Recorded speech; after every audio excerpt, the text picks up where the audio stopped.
the opportunity to I appreciate the opportunity to be able to share this research with the Ask Me community.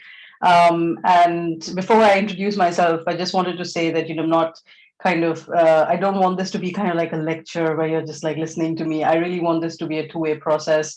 And particularly for those of you who are part of the Ask Me community, thinking about ways in which you can take findings from this research into your everyday experiences of implementing your trainings, any kind of feedback you have around that would be absolutely amazing. So I'm also hoping to learn from all of you and your experiences as well. And yeah, just looking forward to a great conversation. So for those of you who don't know me, my name is Dr. Mirna Guha, and I'm senior lecturer in sociology at Anglia Ruskin University. I'm also the course leader for the master's program. So my research and teaching specialisms are on gender violence and social justice, policy making, and international development broadly.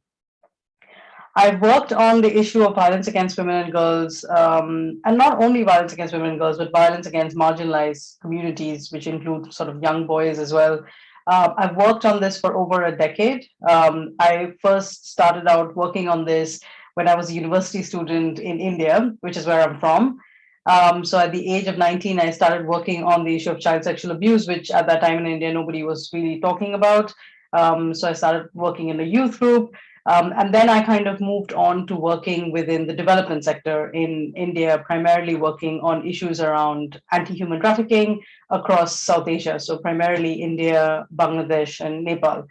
I moved to the UK 10 years ago, and I moved primarily because I wanted to study. I wanted to understand the ways in which policies are made, the ways in which development processes are formulated. And a lot of these processes take place in the global north, they take place in the west. So I wanted to come over and kind of have a look at that and study. And then I just ended up staying, like studying so much.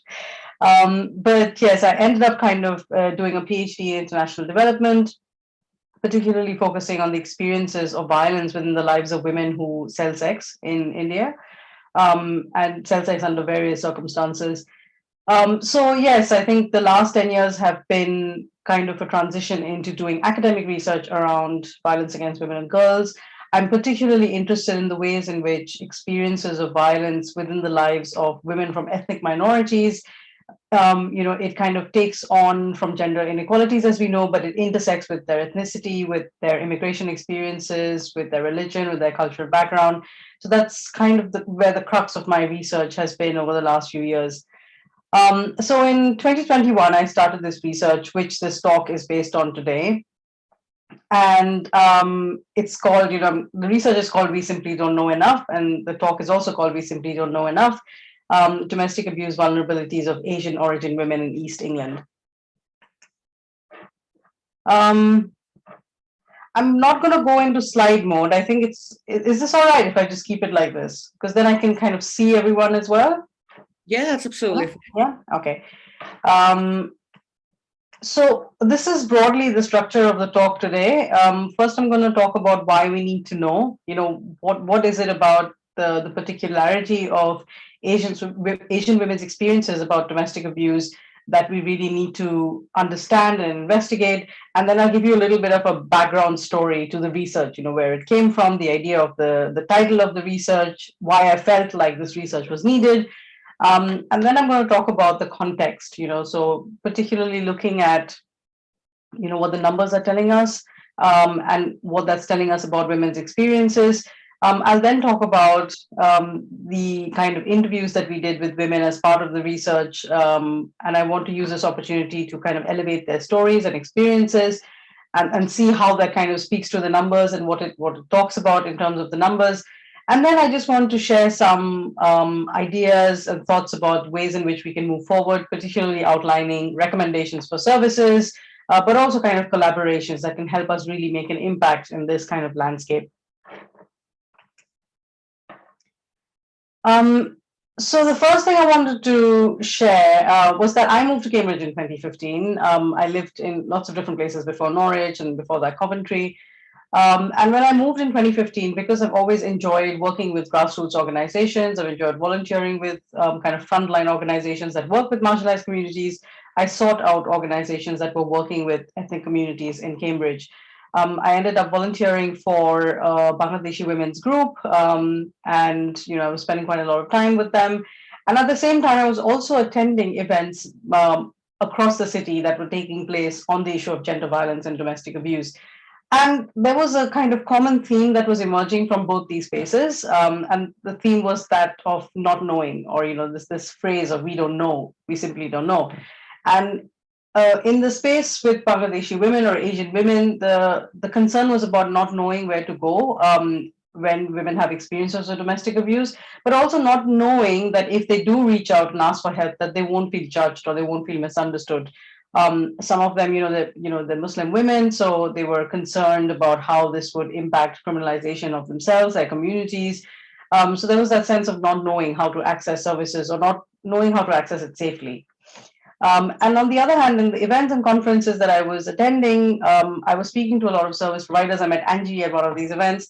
And the refrain that I was hearing was that there's all of the support, there's all of these resources that are available for victims of domestic abuse, but there's a huge gap when it comes to outreach. So the sense I was getting from service providers was that they don't know how to kind of bridge this gap. They don't know how to build relations with the community or how to get women to come forward and seek the help that they need.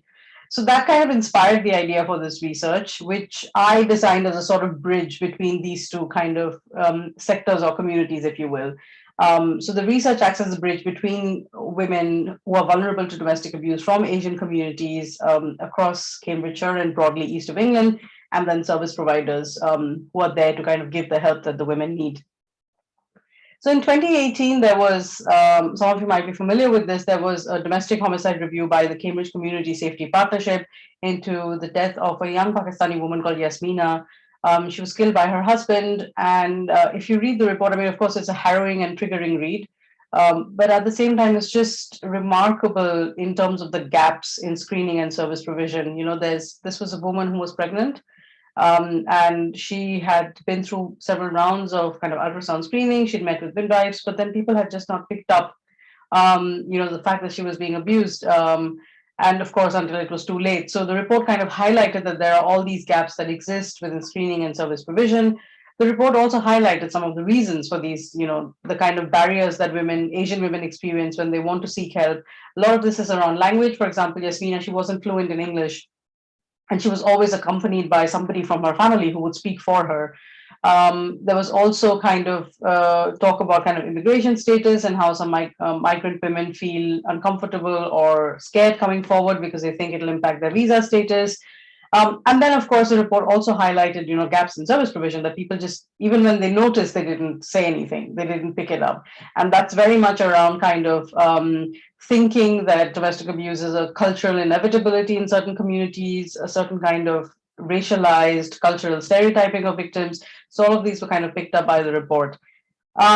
There's been a review of Home Office domestic homicides across the country. It's a fairly recent review. It's been carried out by a company in Cambridge called Analytica Cambridge. And it was done in 2018. And what it found was that 15% of domestic homicides across the UK are from this region, from the east of England. And particularly within the victim group, Asian origin women and people in general are the highest kind of ethnic minority group among victims. So there's clearly a problem. There's clearly there's an issue, there's an epidemic of domestic abuse happening in this part of the country that needs attention.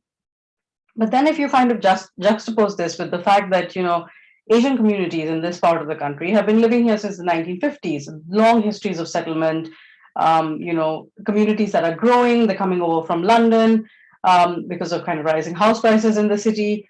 But then when you look at politics and you look at local governance and you look at local services, there's very little representation of Asian people, particularly Asian women, within local politics and policy making. In some parts of the east of England, it's absolutely there's no representation whatsoever, and in other parts, while there is representation, Asian women are represented fairly low within these services and authorities. Also, if you look at the number of specialist buy-in for services that exist in the UK, and of course, some of you might already know this, but buy-in for services are particular forms of support around gender violence and domestic abuse that are offered to women from particularly vulnerable communities. but they're offered by women from those communities as well. So they're offered to victims by women who look like those victims and who come from similar cultural backgrounds and have an understanding of what it means to experience gender violence in that context. If you look at the number of specialist services that we have in the country, first and foremost, we don't have too many. I think we have 18 currently. COVID-19 as a pandemic has had a massive impact on these services, in terms of slashing their funding, slashing their resources, and they're still kind of scrambling to recover. If you look at the east of England, we have one. For the whole of the region, we have one specialist bioinfo service, and this is located in Suffolk. It's an organization called PB, and it primarily caters to the needs of Black and Caribbean heritage women. So there is absolutely no service or specialist service that is led by Asian women in this region of the country. So there is clearly a gap in terms of the needs, and then in terms of kind of the services that are available. Um, I also kind of wanted to draw your attention to the recent report by the Domestic Abuse Commissioner. Maybe some of you read this. It's called the Patchwork Provision Report. Really great. I mean, depressing read, but really interesting and informative read as well, because it talks about how, across the country, victims struggle to access services because services are high in demand, but they're underfunded. We all know this. And within this, ethnic minority women who experience higher levels of domestic abuse and, who kind of are more affected in terms of, for example, Asian women or minoritized women are 3 times as likely to commit suicide as a result of domestic abuse. This is from a fact sheet by the UN Special Rapporteur on Violence Against Women and Children.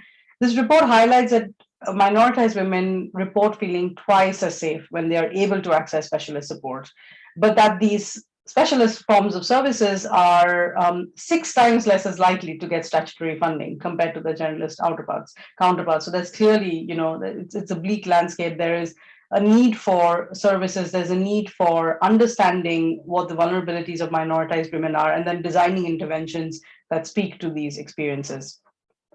So that's what the research sought to do.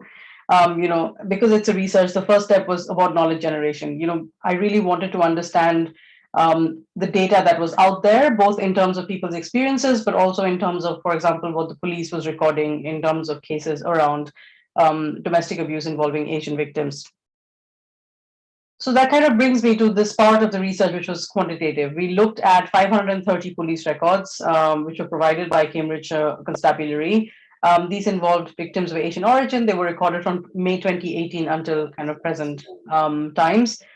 Within this case load, there was 441 Pakistani and Bangladeshi victim cases across Peterborough and Cambridge, and 89 cases relating to Indian origin or Hindu victims from Huntington.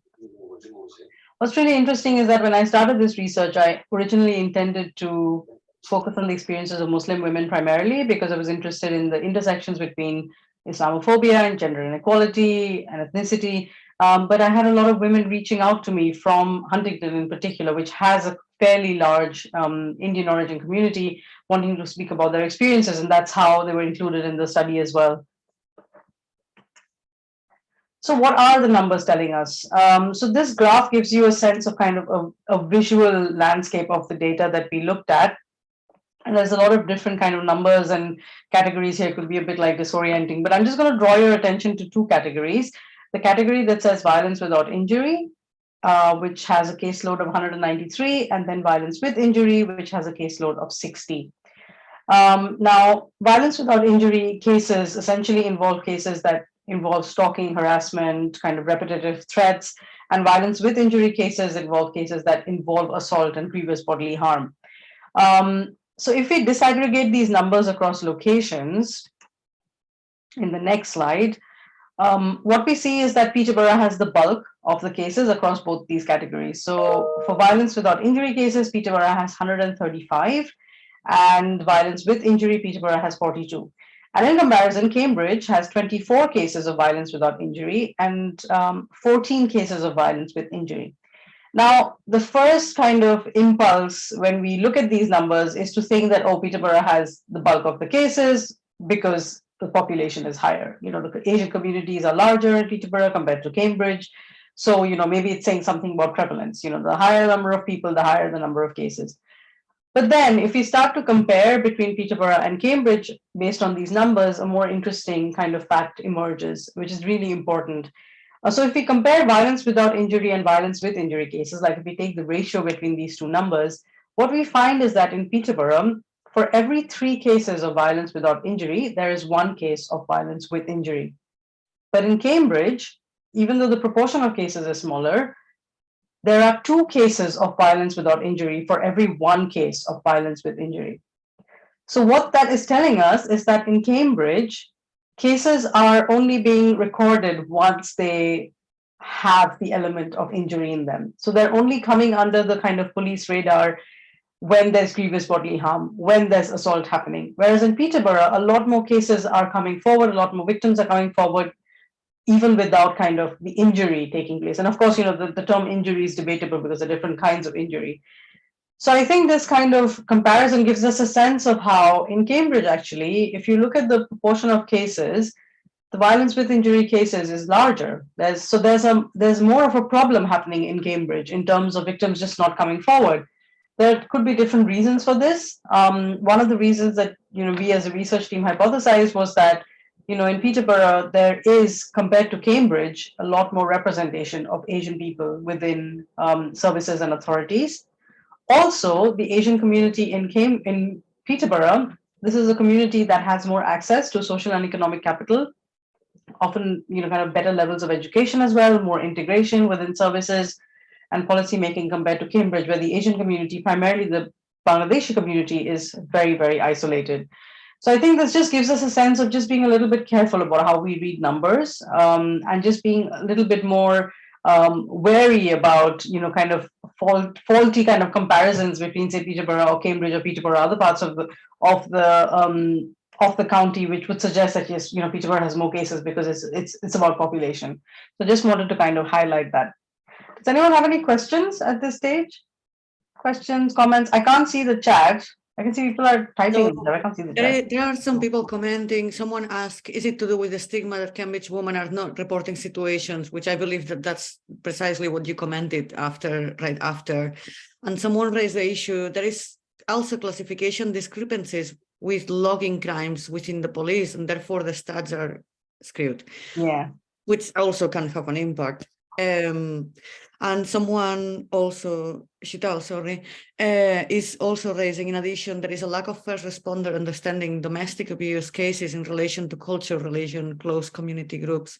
Often crimes are NFA'd and recorded incorrectly. So it goes back to the reporting and recording of... Absolutely.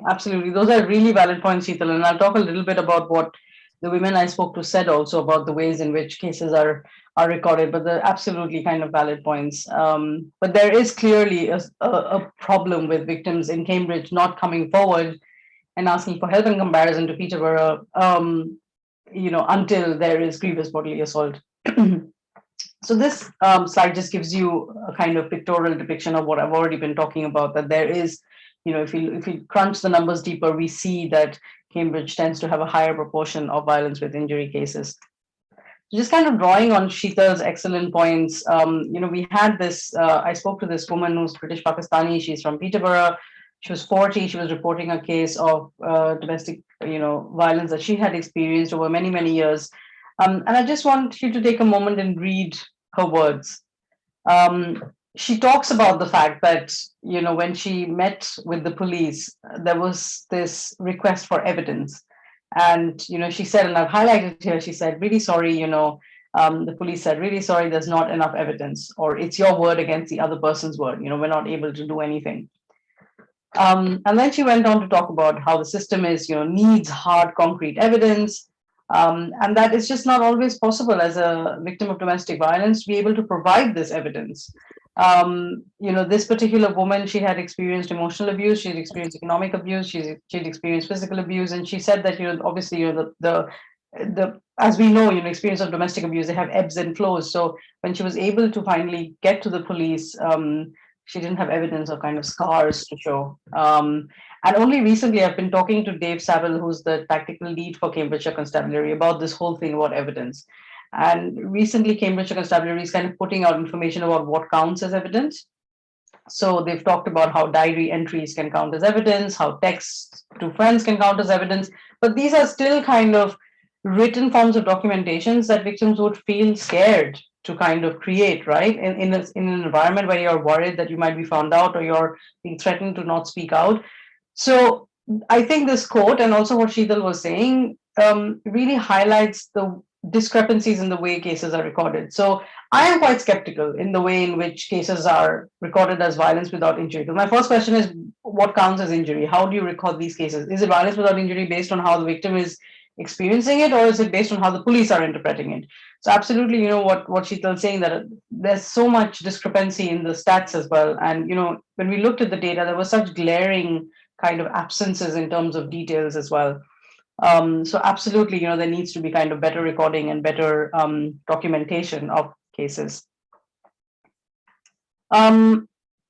What we found across both data sets, so we looked at the Bangladeshi and Pakistani victims data set, as well as the data set with Indian origin victims in Huntington, we found a staggering percentage of these cases end up with evidential victim no support.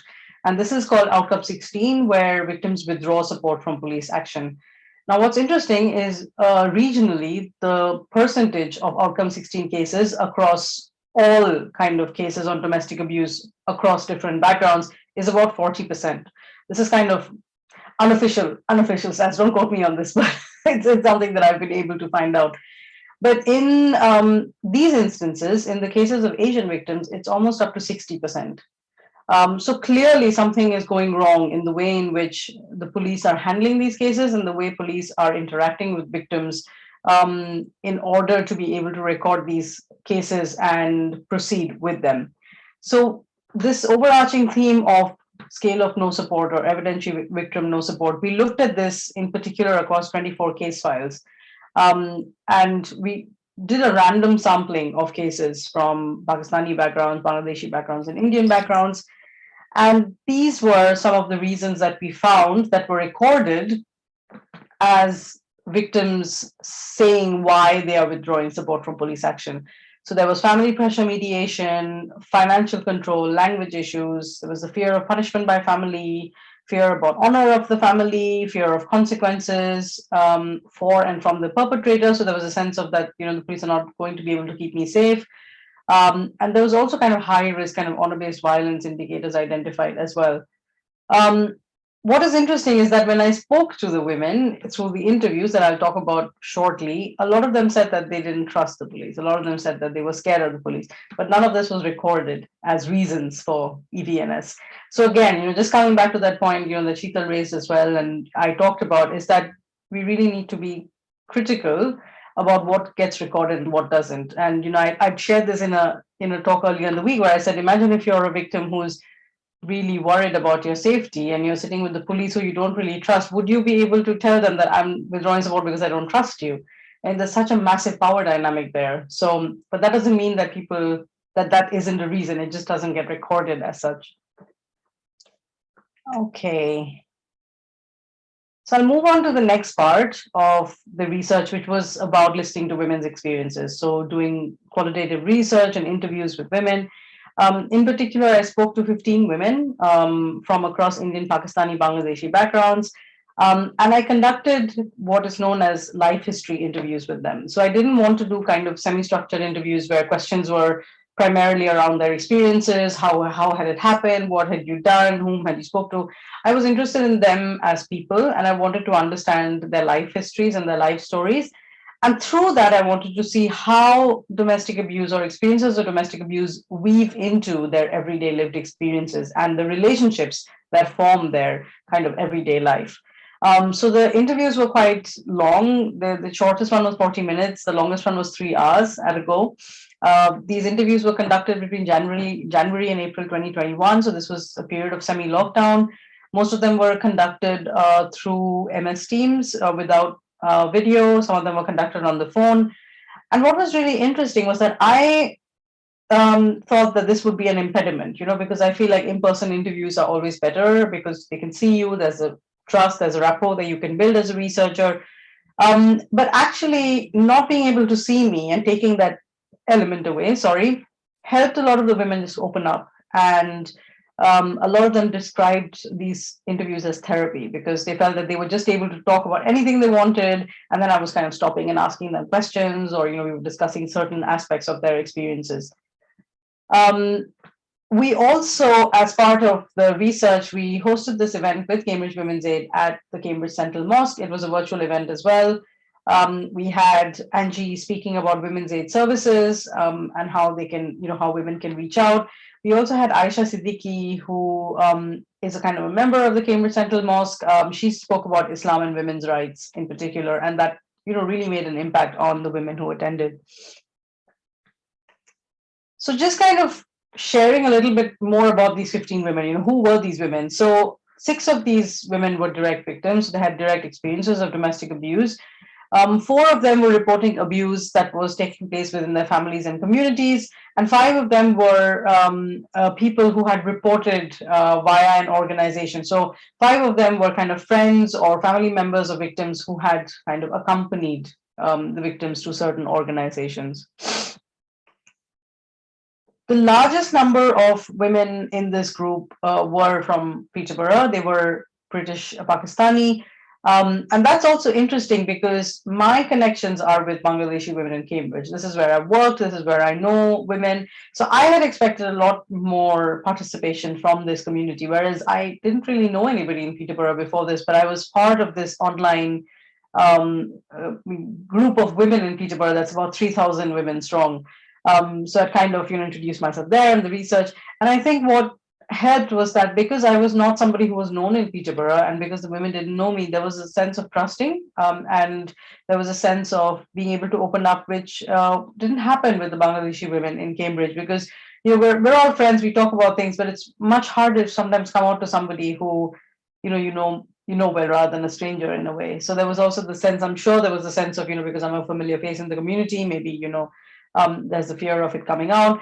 So a large number of the women were from the British Pakistani community. Then there were women from the British Bangladeshi community. And then I also spoke to, as I said, women from kind of Indian heritage in Huntington. Anna, will you tell me if there are any other questions that... So a couple of questions came up in the chat. You want me to ask them now? Yeah, I don't mind. Yeah. Give me a break also. So that's okay. So someone is asking about the topic of honor-based violence. How is that recorded? And if that came up during the study. This person mentioned they are in Northampton. They had lots of issues of extended family members finding women, even though they moved hundreds of miles away from honor-based violence, as when the woman went into the community, they will talk and they will get outed by the community. So I don't know if this is a subject that came up within your study. I mean, it's quite interesting, right? Because we did look at some stats around honor-based violence, and it was very much the cases that we looked at. Some of them were classified as honor-based violence and some of them were not. I'm not presenting them separately because I think, again, I have questions about the way in which some cases get recorded as honor-based violence and some don't. But there was definitely the sense, and I spoke to this detective inspector called George, who is kind of the lead person on honor-based violence reporting in Cambridgeshire, and he said that there's massive underreporting. So the data doesn't give you a good picture. It might say 200 cases of honor-based violence, but actually, if you kind of start looking at it, a lot of the cases will have these elements of control of, based around honor of the family, based around, certain ideas about community, honor and reputation of the family, but they don't get recorded as such. So I think there's just a lot more investigation that is required into why certain cases get recorded as honor-based violence over others. There is research that can highlight that from particular communities, when victims from particular communities come forward, their cases get recorded as honor-based abuse more than victims from other communities and within the Asian community itself. And there are kind of discrepancies there. And a lot of this is about perceptions. For example, if a Muslim woman is coming forward, there's a higher chance that the police will interpret what she's experiencing as honor-based abuse, even though that might not be what she's experiencing. So I have a lot of kind of queries and kind of skepticism about the data. I don't know if that answers your question in a way, but I just wanted to kind of share that. in the same lines, there was someone questioning whether some leaders, spiritual leaders, may have pressurized on survivors not reporting and telling them to pray and to try to fix the problem. So how much that came up in your study, if there was also pressure from this specific... Absolutely. I'll talk about that in a bit. I'll talk about the role of the mosques and the religious leaders, absolutely. And Sheetal, yes, absolutely happy to take up on your offer to chat after this talk. I've been kind of thinking about getting in touch with you anyway once the kind of term passes out, but we should definitely connect and talk more. I'd love to hear from your experiences, absolutely. However, I would like to highlight the fact that sometimes some spiritual leaders may put pressure or try to wash the issue. That doesn't happen only in the Muslim community, that also happen in the Catholic community.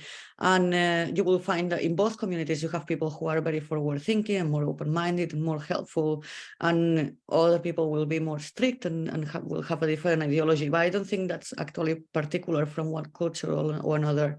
This is as we see it in domestic abuse in general. Yeah. Okay. So I'm just going to move on. So as I said, most of the highest proportion of participants that we spoke to were from Pakistani Peterborough backgrounds, and then from Bangladeshi Cambridge backgrounds, and then Indian backgrounds from Huntington. The largest number of women that we spoke to were Muslim, and a few of them were Hindu. So let's just talk about what we learned. And a lot of these themes already coming up in the chat, but just kind of want to talk about it in details. So there were three kind of things that came up. And the first one was around, how are victims' kind of socio-cultural backgrounds, how are they affecting or shaping their pathways into domestic abuse? How are they shaping vulnerabilities of these women when it comes to domestic abuse? The second finding was around barriers. What are the kind of barriers women are experiencing across different stakeholders, different actors, including, religious institutions, which I'll talk about shortly. And then, what are the next steps? And particularly, what are some of the solutions that the women put forward, from the research as an example of something that could help in helping them kind of deal with domestic abuse in their lives. So I've just created a couple of posters. I'm not sure if you can actually read the text, but each element of the poster has quotes that support the different themes. So the first thing that the poster says is that vulnerabilities to domestic abuse, they stem from everyday social relationships in women's lives. And these social relationships are particular to these women's lives as members of a South Asian diaspora community in East England. And this is important because often when we talk about experiences of domestic abuse in the lives of Asian women in England, there's always a comparison with the lives of women in Asian countries. There's a sense that it happens in the same way, there are the same reasons, there are the same kind of factors. While there are obviously commonalities because there's shared cultural background, there is something very particular about being a woman from a diaspora community, an immigrant community in a majoritarian white Western country. And this particularity of being a woman in a diaspora community, being a member of an immigrant community, that shapes vulnerabilities to domestic abuse in a way that's very different from the experiences of women living in majoritarian Asian countries. One of the key things we found was that a lot of the victims who had experiences of domestic abuse, they had experienced familial abuse as well. So there was a history of intergenerational abuse within their families. So the domestic abuse didn't kind of just happen in a sense out of the blue, but there was a history to it in terms of, previous experiences within their own family before they ended up marrying, or experiences that happened to family members. And often these experiences of abuse that were definitely a result of gender inequalities was presented as cultural norms. So it was, the suggestion was always that, nobody explicitly said that it's in our culture to abuse. That's not what people say. The emphasis was that the cultural value is to stay in marriages, is to stay in relationships, is to make marriages work. And this is again important because for some of you who are not from the Asian community, within the Asian community, marriages are not just about the couple. They are a way to build families, and it's very much about kind of bringing families together. And again, if you are part of minority immigrant community in England, marriage is often transnational. So women are often encouraged, and men as well, often encouraged to marry partners from Asian countries abroad. And that is because marriage is seen as a way to expand the community's access to global resources. It's a way to build relationships across borders, across globes, and to build kind of community identity. So the pressure that was put on women was that you need to kind of stay in marriages, you need to make it work, and it was a sense that these marriages are really important for our community. These are marriages with communities or families that we have history with. We go back for so long, and these were all the kind of sort of pressure points that were applied on women. And then all of this was kind of presented in the package of this is our culture. You staying in the marriage is the culture, making it work is the culture. And I'm saying this because I think there is a tendency, and it's not something that I'm kind of hypothesizing, but if we look at kind of some of the statutory services around domestic abuse from Asian communities or minoritized women, there's a sense that, oh, it's domestic abuse that's happening as a byproduct of culture. Culture is the reason why it's happening. And while one person's cultural background can definitely play a role in how they access services and how they are able to seek help, if we reduce domestic abuse to a byproduct of culture, that we do a couple of things. One is that we suggest that somehow Asian culture or the culture of minoritized women is static, that it's not changing. It's like this fixed entity that always occurs in the same way.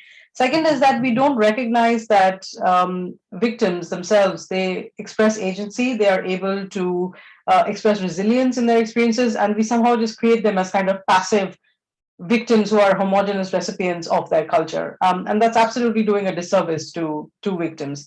And the other thing I wanted to share is that I think it is a function of racism, and it is a function of othering by the larger kind of majoritarian white community, that gender violence in the lives of minoritized women is often reduced to culture.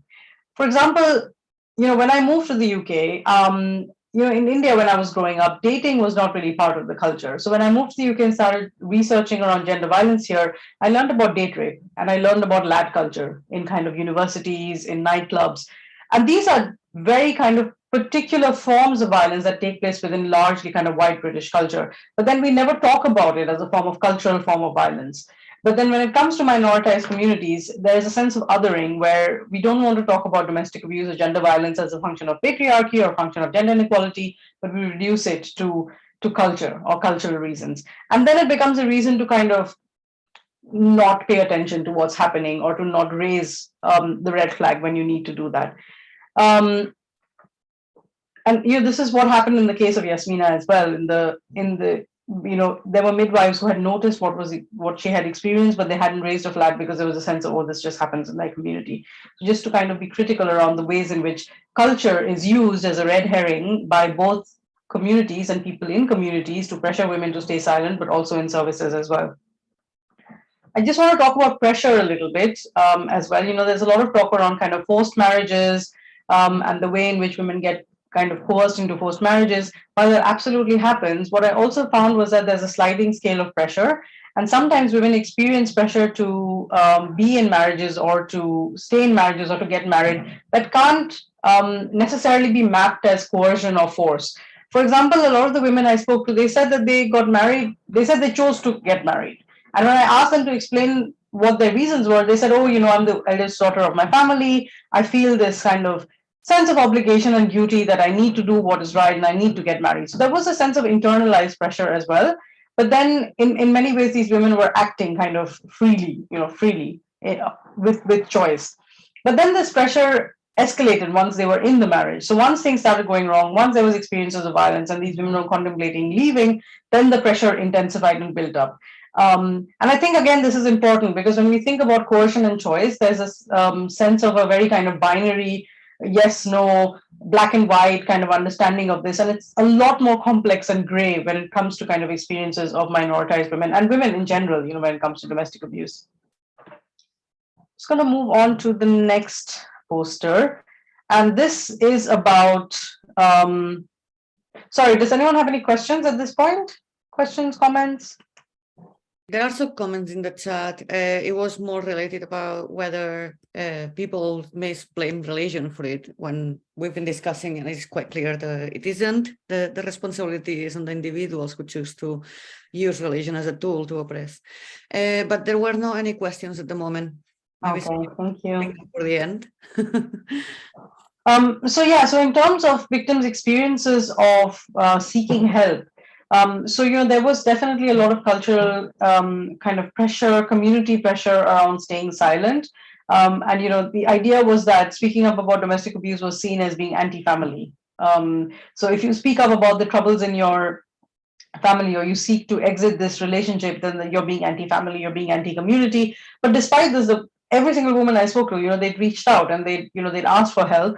And unfortunately, their experiences within services was not great. And I'll share a little bit of examples from each section. For example, the British Pakistani women I spoke to in Peterborough, and this was quite interesting and illuminating. And Sheila, you probably know this as well, and some of you who are from Peterborough as well. These women didn't fit the mold of victimhood that services had in their minds. So in their minds, Asian women experiencing domestic abuse are usually migrants. They are usually people who come from different parts of the world. They're not necessarily women who speak English. They're not necessarily women who work. They can't work. They're financially dependent on their spouses. And absolutely, this category of victim exists, and it's a category of victimhood that doesn't have access to public funds. So it's a massive problem, needs to be highlighted. But then what I found in my research was that a lot of the British Pakistani women from Peterborough were women who were born and brought up in the UK. They were fluent in English. They'd been working here. They had access to, they were access to education. Some of them were property owning. And these women had been encouraged to marry men from Asian countries, abroad. The men were migrants. And in these relationships, visibly, the women held more power because, they had secure immigration status. They had, they were the ones who were kind of had access to employment and education and so on. But then when we started to look closely at what was going on, the power dynamic was definitely skewed in terms of the husband or the partner. And this was because that person had community support, because there was a sense of the elevation of the husband's needs over the wife's needs. But also, the woman in question was working kind of day in and day out to financially and socially maintain this marriage. So whether it was about paperwork for the partner, whether it was about generating enough money to meet the income threshold, whether it was pooling all their income into running the household while the partner didn't work, or the partner kind of taking money and sending it back home rather than kind of investing in the family, in the immediate family. And when these women went and sought help from services, they were often asked, why don't you leave? Like, you are not financially dependent on your partner. You are, you have all the markers of being an independent woman. What's stopping you from leaving? And these women found it extremely hard to explain that, leaving was really difficult because of the kind of skewed gender dynamics in these relationships. It was also difficult because women feared community harassment. They feared the stigma of divorce, absolutely, the stigma of being a single woman, a divorced woman. But also for the victims, they were afraid that if they left the marriage and they left the relationship, it would mean having to leave the community, literally, because in a lot of these situations, they would be sent to refuges in other parts of the country.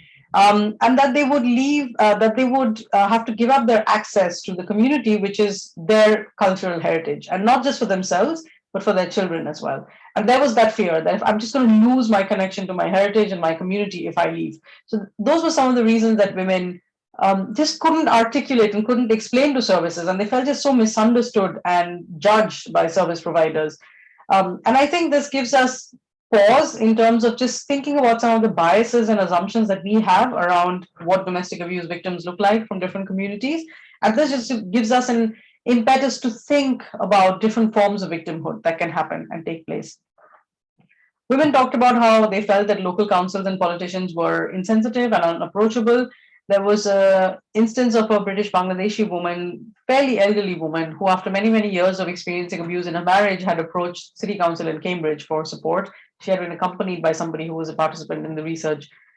And in a kind of a semi-public place, a city council worker asked her, what is the sexual nature of your relationship with your husband? And this is a question that in any context is extremely strange to be asked by a stranger in a public space, but particularly for her as a Muslim woman, there's a lot of kind of emphasis on discretion and privacy when it comes to questions and discussions of sexuality. She felt extremely humiliated and she felt intimidated, and she just didn't go back for help. So this just gives you a sense of how services just don't have cultural competency when it comes to dealing with minoritized women and their experiences around violence. Police were perceived alternatingly as a source of drama, or they were seen as uncaring or mistrustful. There was a very recent case of a woman who had called the police, and women often called police as a last port of call when there were situations of crisis, situations of violence. And they felt that when the police arrived, they just escalated the crisis. So instead of kind of calming situations down, so making them feel reassured and safe, they just ended up creating more panic and terror.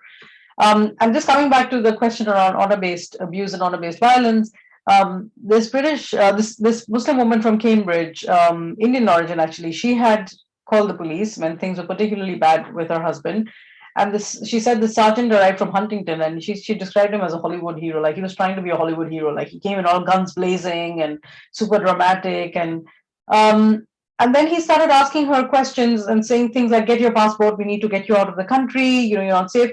And she was like, he didn't even wait to ask me what my experiences was. He just assumed I'm like this woman who's come from another country, that I haven't lived in the UK for so many years, and that I need to somehow get out of this country. And he just had this assumption of honor-based abuse that he applied to her case without really taking the time to listen to her experiences.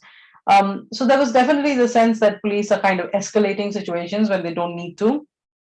Some police officers were seen as mistrustful as well. Some women talked about how they felt that their partners were able to get information from the police, which they weren't sure how they got it, but that the police were on the side of their partners. They were also seen as uncaring as well. But at the same time, I do want to highlight that there were some instances where women felt that there were certain police officers who had responded really positively and in a way that made the women feel safe and trustful. And there is research that shows that first interaction with the police, the first interaction, if you have a positive interaction as a victim with the police, it can determine the nature of your whole experience of help seeking. If you end up having a positive interaction with the police, if they are respectful, if they are kind, if they listen, if they give you information properly, then that goes a long way in determining how much you will collaborate with services in order to proceed with the case, but also your own experiences of safety as a victim as well. So just coming to some of the internal reasons that women highlighted in terms of barriers, I'll just talk about the mosques first, because I know that discussion is happening in the chat. What was interesting is that we definitely experienced a willingness from certain mosques to want to kind of host events around this issue, want to talk about it. There was an attempt to kind of change the culture within the mosque. But when we spoke to the women, there was a sense that nothing really. It's all superficial. That actually, if you go down the surface, religious institutions are not keen to meddle in what is seen as family affairs or private affairs. So even though religious institutions can be a good place to signpost services, they are not necessarily the place that victims will go to when they want to seek help. So I think that also gives us a sense of whom should we be working with, whom should we be investing our resources with when it comes to creating safe spaces for women.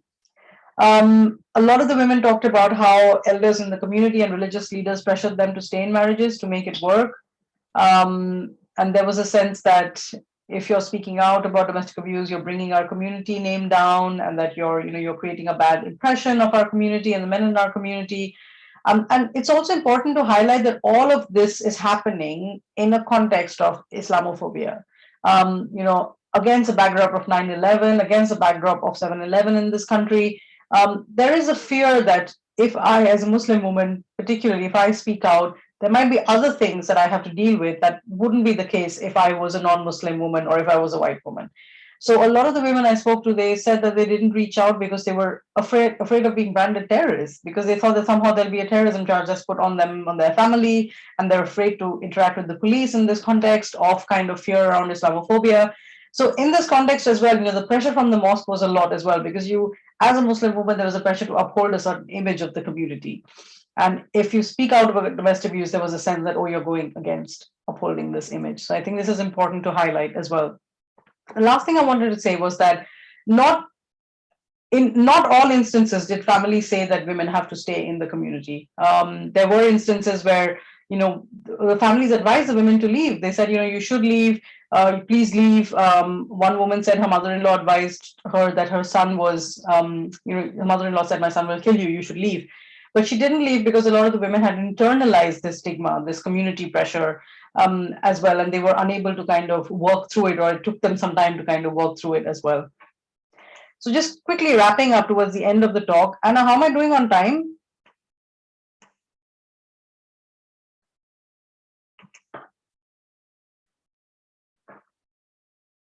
Anna, can you hear me? Sorry, I was talking on mute. I'm not sure if people will have more questions because they've been asking through the session. At the moment, I don't have any more from the chat, but I guess it will be nice to leave 5-10 minutes if someone has any questions. Yeah, so I'm going to quickly wrap up. I have just a few slides and I'm just going to quickly wrap up. So I just wanted to quickly share with you some of the recommendations for service provision that we highlighted through the research. Is that the first thing is that the women said across different cultural backgrounds, they said that the most valuable form of support for them would be peer support. So having somebody from a similar cultural background who speaks their language, who understands the cultural context they come from, but also somebody who is trained in laws and service provision around domestic abuse. And also the women said it doesn't have to be somebody from my immediate community. In fact, there was the fear of community gossip. So they said, if I'm a woman from Peterborough, I'm happy to speak to somebody from Cambridge. I'm happy to speak to somebody from Bedford.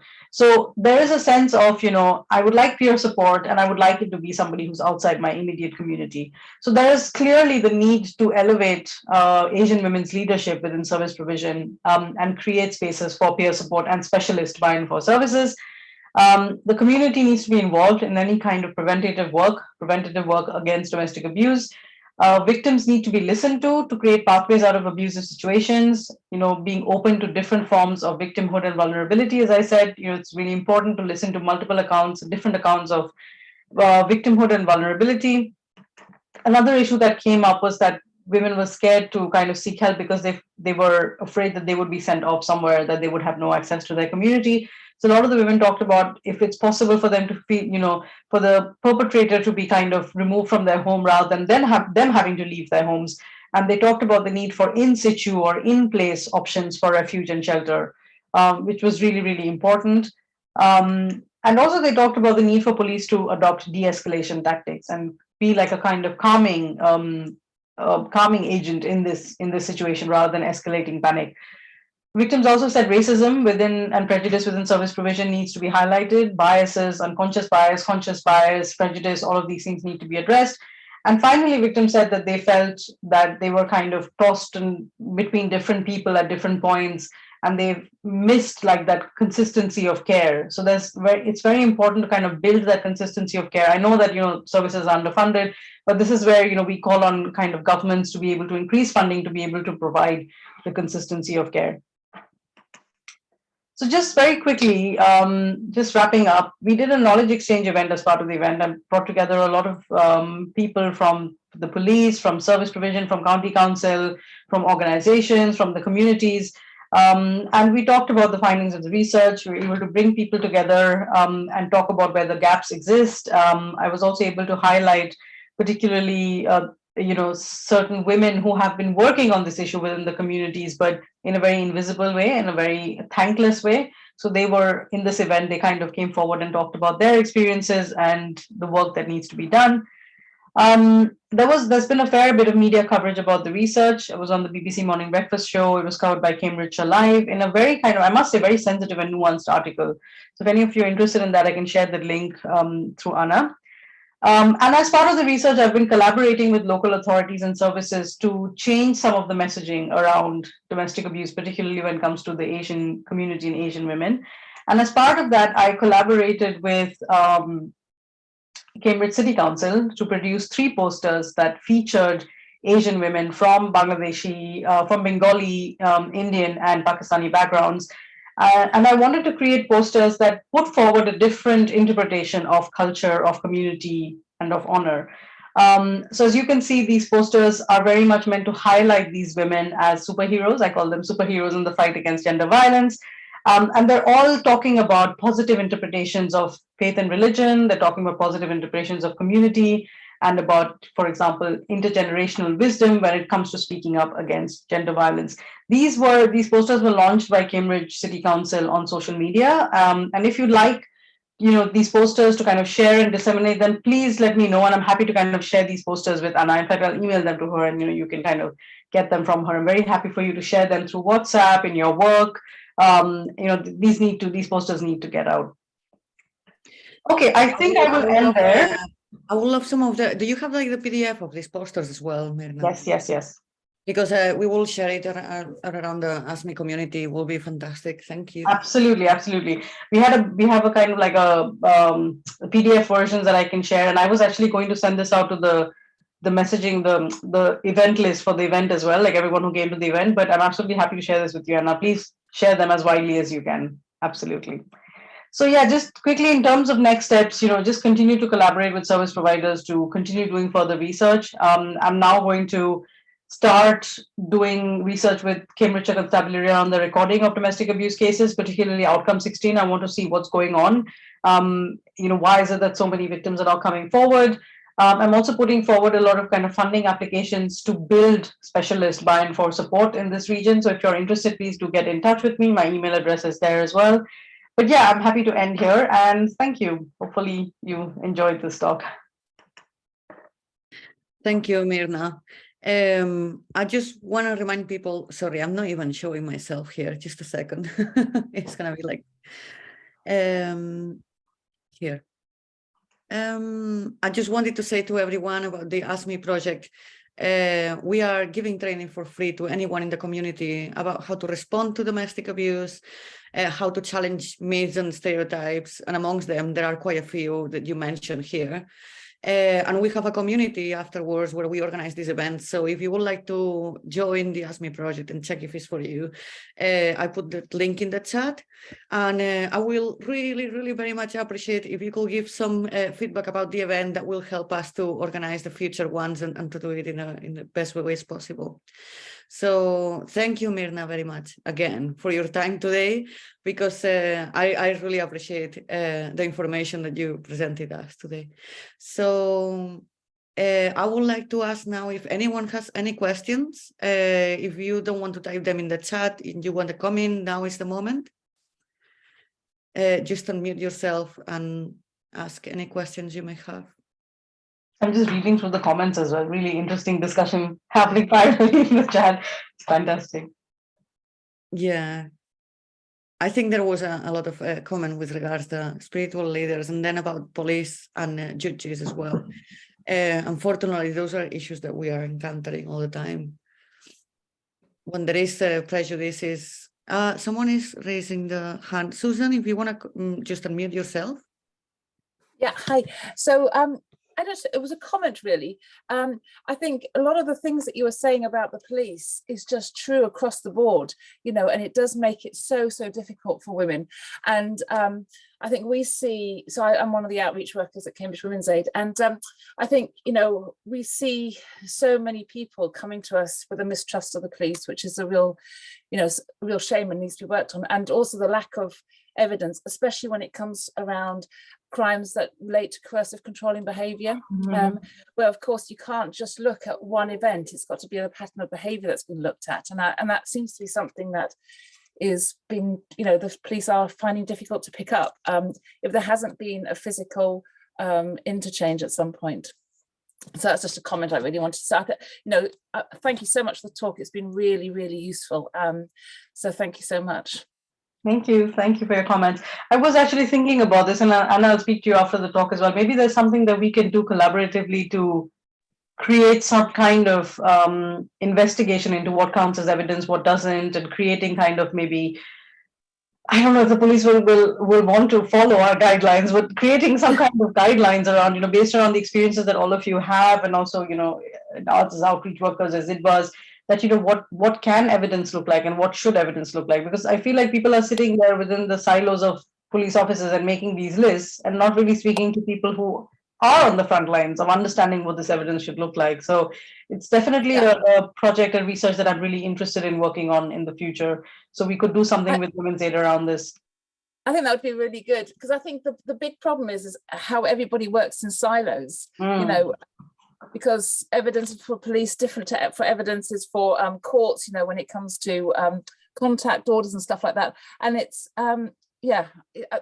it's really, really hard, isn't it, for women when they're wanting to come forward and seek help and find that perhaps the evidence that they have and the presentation we see them with, where, you know, when they're coming to us and we believe them, and then trying to then get the right remedies that they need through other avenues, either through the courts or the police or whatever, is really, really difficult. Absolutely. Good. I think this is something that we can definitely explore kind of down the line or something. Yeah, absolutely. The other thing I also wanted to share is that, you know, a lot of the victims, they said that, you know, this was in reference to other women who had experienced this, the people that they knew. Not everybody wants to go down the route of criminalization. Not everybody wants to go down the route of prosecution. A lot of the women talked about the importance of, within the Islamic worldview, the importance of rehabilitation. And I know that sometimes rehabilitation, restorative justice, these things can be misused. And there is research that shows that a lot of this can be misused. It's still, you know, the victim's needs are not centered in the process. It can create situations of, you know, lack of safety. But at the same time, I think there is a way that we should be able to holistically explore these options in a way that centers victims' voices. So part of the finding from this research and what I want to do in the next steps is actually work with the de-escalation unit in Cambridgeshire Constabulary. I know the person who chairs it, as well as they have a restorative justice hub. They have a restorative justice hub, but the domestic abuse team has nothing to do with it. And I just find that remarkable. They don't know what they're doing across the two units. So another thing I want to do is kind of sit down and talk about what restorative justice policies they have in place, how this could be possibly implemented or used in a way that centers victim safety. So there's lots of different options for kind of exploring things to make things better for victims. But it's just, yeah, as you said, you know, there's just so much silo kind of work happening and everything is isolated and detached from each other. But I guess this is the role of research, right? This is where research can step in and kind of make these kind of links. Yeah, thank you. I would like to know, is there anyone else who would like to ask any question? Someone made the comment. I work alongside behavior change program for people who show abusive behavior. AJ, can you send me an email about your work? I'd love to talk to you about what you're doing and, you know, if it's possible, you know, to kind of adapt it to this context. I'd absolutely love to learn more about your work. Thank you so much. With regards to the program alongside behavior change program for people who show abusive behaviors, would you like to come in and say something about it? Because the understanding that I personally have is that these programs have shown to be successful in terms of decreasing the level of violence, but they have not shown evidence to decrease the level of controlling behavior. And that means that there is still a problem there, but it will be fantastic to hear from you what your view is about this and how that can really help the community. If you'd like to unmute yourself, that's absolutely fine. Hi, sorry. Yeah, I can definitely send some get you some bits across. Our program works at different levels, so it works with Bernardo, so I wonder if there's someone that you contact more. So I can send you the person that I have as a contact and then see where you can go from there, if they can point you in the right direction.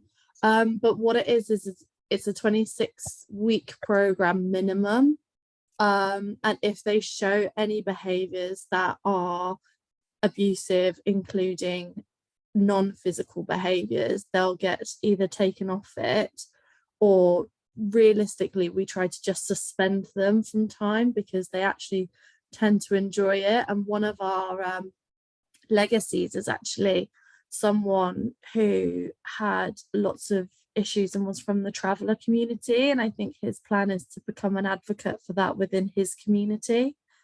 So it has a bit of therapy to it. It has healthy relationships, healthy foundations, coercive control, how to manage your emotions and your responses to things, and also the physical elements. And it also helps, they'll also support with finances and lots of other things that are like day-to-day things that potentially those people haven't been able to manage previously. And they do partner support as well. That seems quite complete. It looks really nice. And is this program something where people are referred and like kind of obliged to go, or is a kind of program where people So you put can, themselves forward? it goes from level 1 to level 3. The only people that they won't take is sex offenders, because, well, child sex offenders mainly. You'll find there will be like some sex offences in DA of it, like it kind of sometimes comes hand in hand, but they will work with that. But because they're Barnardos, they won't work with child sex offenders. That's pretty much the only people that they won't look at. And some people have just left prison, some people are on probation, some people are told to go so that they're able to see their children. It can work on a one-to-one basis or group workshops. And sometimes I go to the workshops, and it will be people are still going to those workshops even though they finished their, because they've become a bit of a community, and the healthy discussions that they're having about like equality, diversity, gender, and those sorts of things. So it seems really positive. I think we only really get predominantly positive outcomes, but it also is quite hard to get into that. You need to really want it because of what they have you do. So yeah, I can send some stuff across and maybe have a chat with you guys. I just typed my email on the chat if anyone Perfect. would like to continue it with a conversation or ask for information about the Ask Me or share information about what you do, like this one, please email me. Thank you, Sheetal, for sharing your contact details as well. It's been a really interesting conversation on the chat going on as well. And if no one, is anyone else here that has got any other question?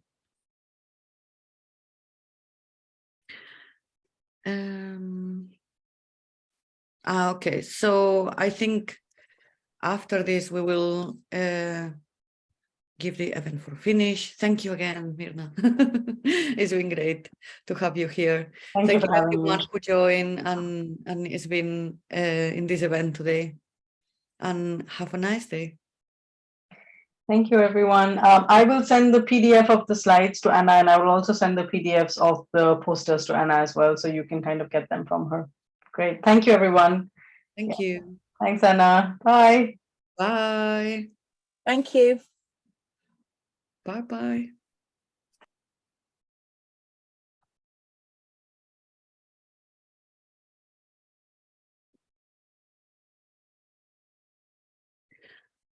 Okay.